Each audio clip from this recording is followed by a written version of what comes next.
जीत तो ही ऐसी चाहिए सब ही की सहिले,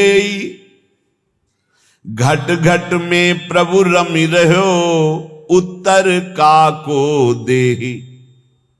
ऐ भक्त हृदय, प्रेमी हृदय, तुझे ऐसा चाहिए कि तुझे सबकी सह लेना चाहिए, किसी को उत्तर मत दो। कोई तुम्हें गाली दे रहा है, निंदा कर रहा है, अपमान कर रहा है, चुपचाप सह जाओ।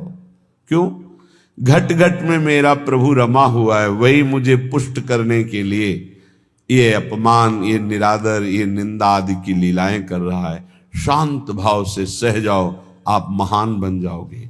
महान वही हुआ जो सह गया, जो सह नहीं गया वही टूट गया, वही विषयी हो जाता है।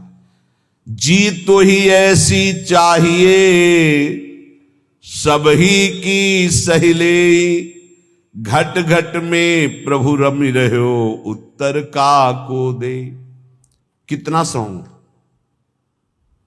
कितना सहूं, कब तक सहूं? तो बोले एक बार तो मरना ही है ना, मृत्यु तो एक बार आएगी ना, मरने तक सह लो। देखो, तन छुट बेलो हद है सहिले मन धरि धीर। अरे धैर्यवान उपासक, बहुत से बहुत शरीर ही छूट जाएगा, वो तो एक बार छोड़ना ही है, दो बार तो नहीं छोड़ना, और वो अपने नियत समय पे छूटेगा। चुपचाप सह लो। जैसा लिखा है ऐसा महापुरुषों के जीवन में पाया गया।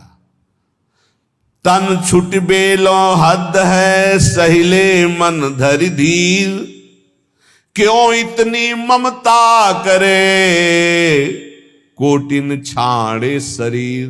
करोड़ों शरीर छोड़ चुके हो, एक बार प्रभु के लिए इस शरीर की ममता छोड़ दो। जैसा विधान हो चुपचाप उसे सहो, देखो उन्नति हो जाएगी, आपकी अध्यात्म उन्नति हो जाएगी। क्यों काहू को बावरो अपनो दुख बताए। गांठ बांध लो, अपनी पीड़ा अपने हृदय की हमारे हृदयेश्वर प्रभु जानते हैं। किसी से भी मत कहो, किसी और के कहने से, वो खुद पीड़ा युक्त है, वो खुद प्रभु के आश्रित है, तुम भी प्रभु के आश्रित हो, क्यों किसी से कहते हो? बुरी सखी कितनी बढ़िया बात बता रहे। क्यों काहू को बावरे अपनो दुख सुनाए। अगर वो बहुत वैष्णव है, भक्त है, तो वह ही में दुख पावई तेरी पीर न जाए।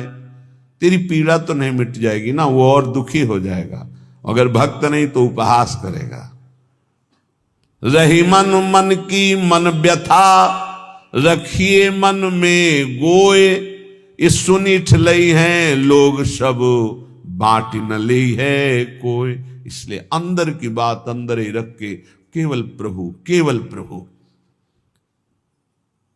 रे मूरख क्यों चतुर बने अरुझत बारंबार, भलो भलो कई छाड़ी दे बहुबातन व्यवहार। कभी कभी उपासक फंस जाता है कि हम दूसरे का कल्याण कर देंगे। अरे मूर्ख मत बन, बहुत प्रवीण है। अरे सब में प्रभु विराजमान है, चर्चा भी करनी है तो प्रभु के सुख के लिए, परमानंदमय प्रभु के यश गान के लिए। स्वांता सुखाए तुलसी रघुनाथ गाथा, स्वांता सुखाए। हमें भगवान ने यश गाने का अवसर दिया है, हम दूसरे का कल्याण कर दें इतनी सामर्थ्य नहीं। कह रहे हैं रे मूर्ख, ए मूर्खता मत करना। क्यों चतुर बने अरुझत बारंबार। इतनी बार समझाया, इसको समझ में नहीं आता, ऐसा वैसा, ये बहुत दुष्ट है, नीच है। भूल गए कि सामने शिष्य का नाटक करने वाला सिर्फ भगवान ही है, दूसरा कोई नहीं है। सबके अंतःकरण में घट घट व्यापी परमात्मा ही बैठा हुआ है। अय उपासक, भलो भलो कही छाड़ी दे बहुबातन व्यवहार। ये चार लोग तुम्हें बहुत अच्छा कहें, ये व्यवहार में मत उतरो, व्यवहार छोड़ दो। हठ करी पक्ष न रोपिए, नहीं करिए उपदेश, सब सो नम नीचे रहो। ये बहुत बड़ी बात है। अपना कहीं भी किसी भी तरह का अभिमान जागृत न हो। सब सोनम नीचे रहो, छाणी बलप्पन लेस। कोई अपने अंदर बड़प्पन लेस मात्र भी नहीं। अगर कोई अपना पक्ष विजयी हो रहा है कि हम जीत गए इनसे ज्ञान, मौन हो जाओ। हारे को हरि नाम, चुपचाप नाम जप करो, अपना पक्ष रोपिए मत। सब में प्रभु विराजमान है। सब सोनम नीचे रहो, छाणी बड़प्पन लेस। सब ज्ञानी सब ही चतुर, उर पेरक हित चंद। काहे करे सो सब भली, तू न बोल मति मंद। अय उपासक यदि भगवत प्रेम प्राप्त करना चाहता है तो ऐसा मान सब ज्ञानी सब चतुर हैं, सबको भगवान प्रेरित करते हैं। जो जैसे चल रहा है बढ़िया है, किसी की निंदा नहीं, किसी का अपमान नहीं, किसी का दोष दर्शन नहीं। तू बोल मत, किसी की निंदा मत कर, धैर्य पूर्वक केवल अपने भजन में रहे, फिर तेरे अंदर प्रेम प्रकाशित होगा। कठिन पीर है प्रेम की, बिरला जाने ताहि। और जे जाने ते कहे नहीं, सहे सराही सराही। प्रेम ये जानने में आने वाला विषय नहीं, इसीलिए कभी प्रेमी कोई अनुभव नहीं होता कि मैं प्रेमी हूं, मेरे में प्रेम बढ़ रहा है। अगर ऐसा अनुभव तो अहंकार बढ़ रहा है, प्रेम नहीं। कभी ज्ञानी को यह ज्ञान नहीं होता कि मैं परम ज्ञानी हूं, मैं पूर्ण बोधवान हूं, कभी नहीं होता। और मैं अज्ञानी हूं, मुझे बोध नहीं, ऐसा भी नहीं होता। ना वो ये बोल सकता है कि मुझे पूर्ण बोध हो चुका है, क्योंकि ये किसको बोध हो रहा है? अहंकार को। और ये भी नहीं कहा जा सकता कि मैं अधूरा हूं। ना अधूरा ना पूरा, वही सच्चा पूरा। वैदिक सिद्धांत की बात। ऐसे ही प्रेम में कभी पूर्णिमा नहीं होती। प्रेम सदा बढ़िबो करे, प्रतिक्षण वर्धमानम। ज्यों शशि कला सुबेश, शशि माने चंद्रमा जैसे अपनी कलाओं से बढ़ता रहता है। पर या में पूनो नहीं, ताते कबहू न शेष। इसमें कभी पूर्णिमा नहीं होती प्रेम में, ये बढ़ता ही चला जाता है। अब प्रेमी को ये अनुभव नहीं होता कि मेरे में प्रेम है। अगर अनुभव होता है तो अभी अहंकार शेष है, वो अत्यंत दैन्य रहता है, उसको अपने अंदर प्रेम की कमी दिखाई देती है, वो रोता है प्रेम के लिए। जब उपासक अपने आराध्य देव के निरंतर चिंतन में चित्त को डुबोता है, संसार से पूर्ण रूप से उदासीन हो जाता है, तब उसके अंदर की विशुद्ध प्रेम वृत्ति, ममतामयी वृत्ति अपने आराध्य देव में लगती, तभी ये दिव्यता अध्यात्म की उसमें जागृत होती है। श्रीपाद प्रबोधानंद जी महाराज कह रहे हैं, बहुत बढ़िया श्रीधाम वृंदावन की महिमा का ऐसा रसास्वादन करा रहे हैं कि जीव का परम कल्याण हो जाए।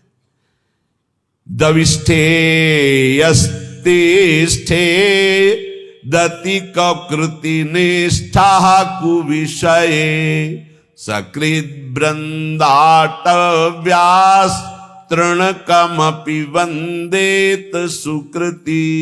सतत प्राणस्योच्छृंखल निखिल शक्ति करुणया, ध्रुवम देह शांति हरिपदमलभ्यंच लभते। ध्रुवम सत्य, देह शांति, शरीर पूरा होने के बाद हरिपद मलभ्यंच लभते। अलभ्य लाभ हरिपद परम पद की उसे प्राप्ति होती शरीर छूटने के बाद। किसको? बोले दविष्ठे यस्तिष्ठे दति कुकृति निष्ठा कुविषय। कुकृति निष्ठा, गंदे आचरण करने वाला निष्ठा पूर्वक, मतलब महापापी। कुविषय, गंदी बातों में, गंदे विषयों में जिसकी निष्ठा पूर्वक पाप रति है, वो तो वृंदावनवासी होगा। बोले नहीं, दविष्ठे, यस्तिष्ठे दविष्ट, दूर देश में रहने वाला, घोर पापाचरण करने वाला, कुकृति निष्ठा, निष्ठा पूर्वक कुकृति गंदा आचरण करने वाला, जैसे इस समय आराधना, इस समय आराधना, उसका जीवन ही ऐसा है, गंदे आचरणों का निष्ठा पूर्वक आचरण करना, मतलब महापापी। दूर देश में रहता है, महापापाचरण करता है, पर संयोगवशात सुकृति जनों के संग में वो एक बार वृंदावन आ गया। संयोगवशात उसकी दोस्ती किसी ऐसे से हो गई, चलो यार एक बार वृंदावन चलो, नहीं हमें कोई मत, हमारे साथ चलो, पैसा हम लगाएंगे, आपको खवाएंगे पियाएंगे, घुमा के ले आएंगे, यार चलो ना। अब वो चल पड़ा। सुकृति, किसी पुण्यवान के प्रभाव से वो वृंदावन आ गया। उसकी कोई रुचि नहीं, कोई श्रद्धा नहीं, कोई निष्ठा नहीं। सकृत, एक बार वृंदाटव्यास्तृणकमपि वंदेत सुकृति।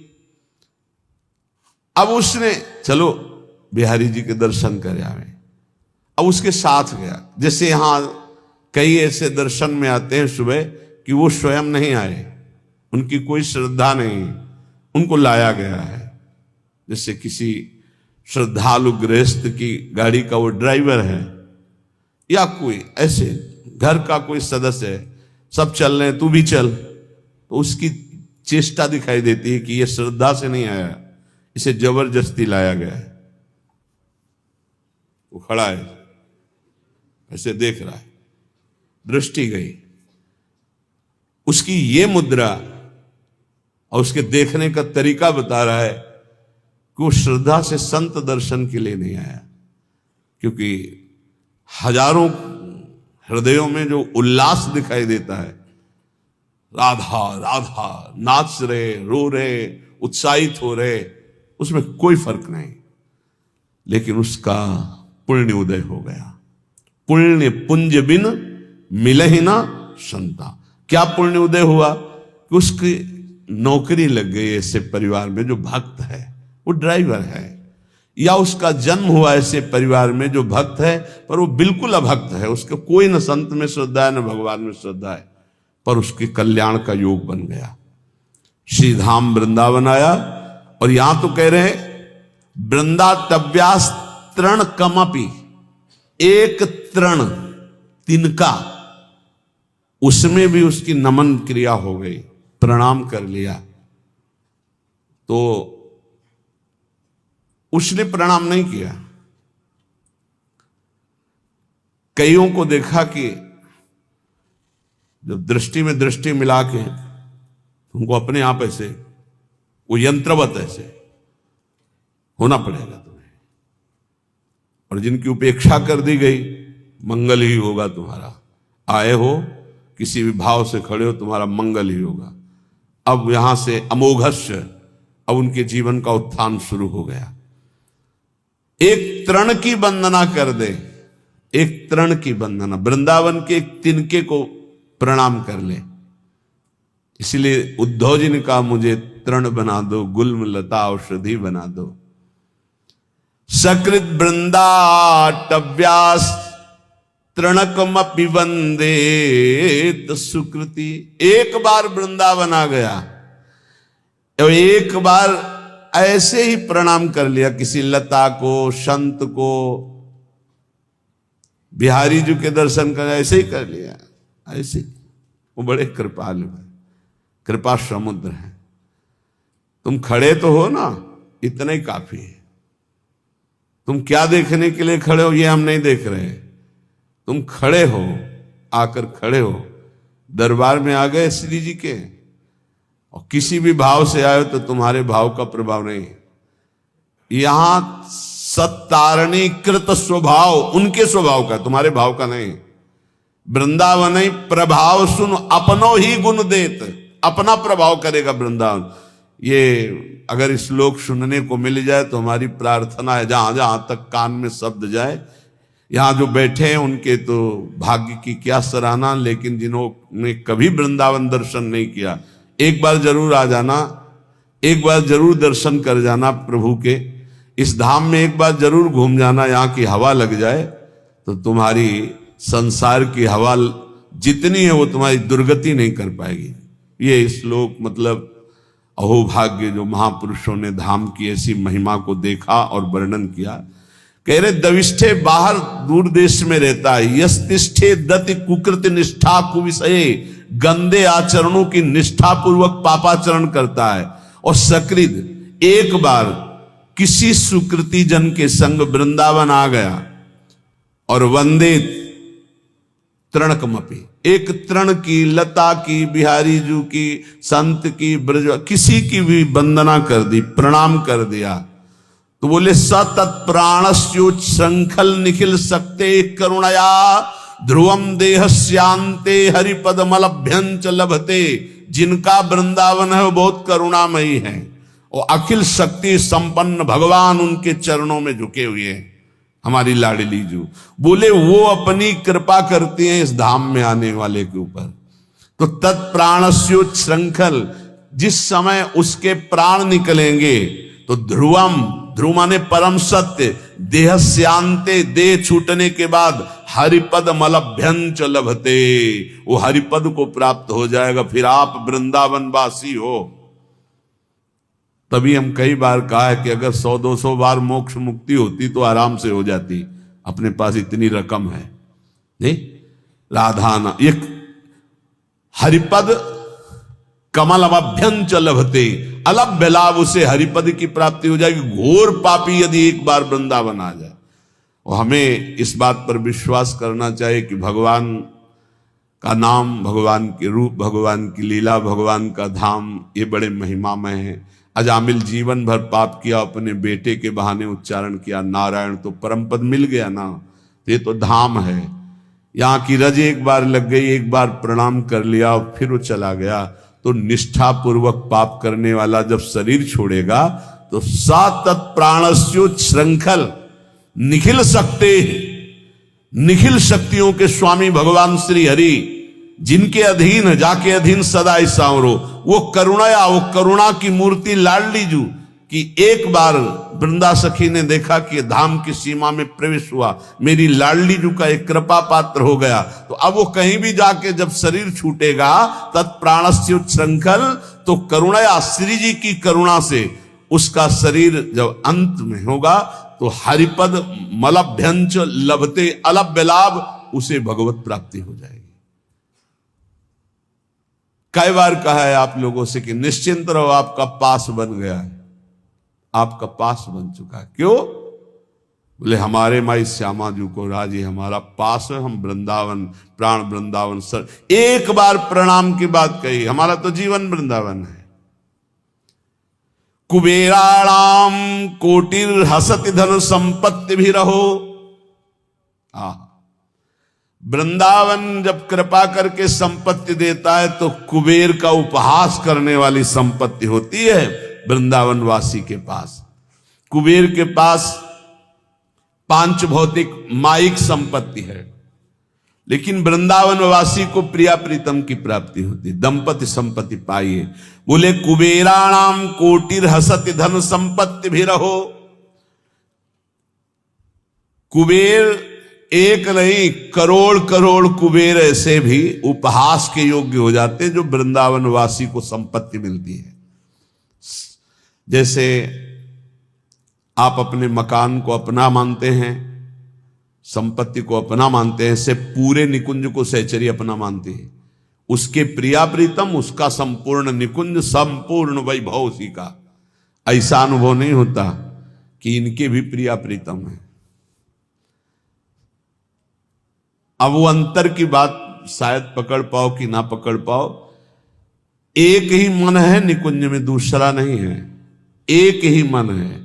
अनंत सहचरियां एक मन, एक ही वृत्ति है। जैसे एक सहचरी पान की बीड़ी पवारे प्रिया प्रीतम को, तो हर सहचरी का मन उस समय पान की बीड़ी ही पवा रहा है। एक सहचरी आनंद मगन होकर प्रिया प्रीतम को गान सुना रही, तो हर सहचरियों का मन गान में, मतलब वहां दो मन नहीं है। अब वो अलग अलग मन वाले, अलग अलग बुद्धि वाले और पार्थिव क्षमता वाले कैसे आप अनुमान भी नहीं लगा सकते। संपूर्ण निकुंज मेरा, क्योंकि मेरी प्रिय सखी श्री किशोरी जो है, मेरी सखी है, मेरी स्वामिनी है, मेरी किशोरी जो है। तो कुबेराणाम कोटिर हसत धन संपत्ति भी रहो। जो दिव्य वृंदावन की, एक बार अकबर सम्राट श्री स्वामी हरिदास जी के दर्शन पाए, उसने सोचा कि कुछ ऐसी सेवा करनी चाहिए जिससे स्वामी जी प्रसन्न हो जाए। स्वामी जी से कहा, स्वामी जी कुछ आज्ञा कीजिए, सेवा करने की प्रबल हमारे अंदर इच्छा है, आप आदेश कीजिए। वह नहीं, तुम्हारी सेवा की कोई आवश्यकता नहीं।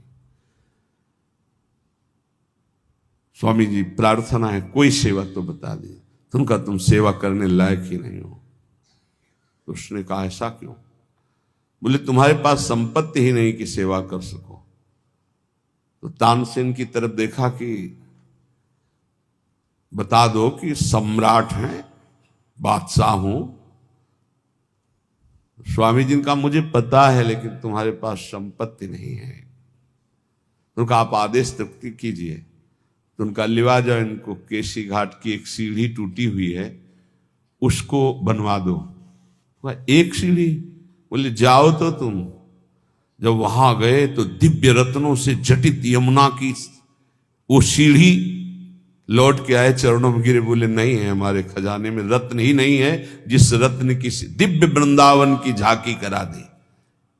इसीलिए जो भक्त नामावली गान करते हैं तो भगवत रसिक जी ने इसीलिए उसको कि उसको सौभाग्य मिल गया स्वामी जी की कृपा से, स्वामी श्री हरिदास जी का दर्शन और उनकी कृपा से दिव्य वृंदावन की झांकी, क्योंकि ललिता जी के साक्षात स्वरूप हैं।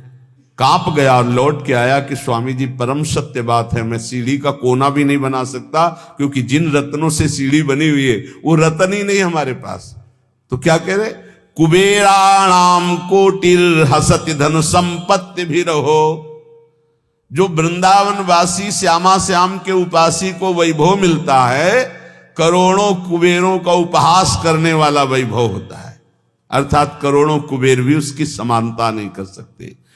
तिरस्कुर्या द्वर्या नपि सुरगुरुन बुद्धि विभवई। जो वृंदावन उपासी है उसको ऐसी बुद्धि प्राप्त होती कि बृहस्पति जी का उपहास हो जाए। बृहस्पति जी की भी क्षमता नहीं। जो वृंदावन वासी की बुद्धि में प्रवीणता आती, क्या प्रवीणता आती? बृहस्पति जी देवगुरु हैं, लेकिन वो वहां से ये नहीं देख सकते कि प्रिया प्रीतम के मन में